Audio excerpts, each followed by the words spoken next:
আবার একটা পুরনো সিনেমা নিয়ে কথা বলি। 1990 সালের একটা সিনেমা দেখে উঠলাম কিছুদিন আগে। সিনেমার নাম হলো দ্য জেকবস ল্যাডার। তো এই সিনেমাটা কিন্তু রয়েছে টিম রবিন্স। যে টিম রবিন্স হলো শাওশাঙ্ক রিডেম্পশনের যে নায়ক ছিলেন, সেই টিম রবিন্সকে এখানেও দেখা দিয়েছিল।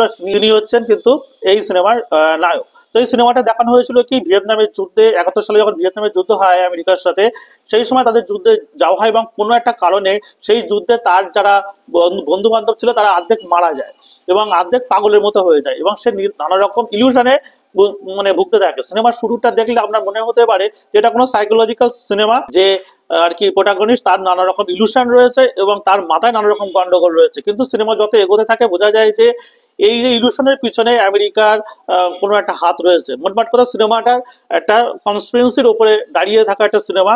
মোটমাট কিছুটা হরর এবং কিছুটা ফ্যান্টাসি, কিছুটা বলা যায় সায়েন্স ফিকশন মিশিয়ে অসাধারণ একটা সিনেমা। সিনেমার নাম হলো জেকবস ল্যাডার। তো অবশ্যই সিনেমাটা দেখবেন এই জেকবসের কাহিনী নিয়ে। ধন্যবাদ।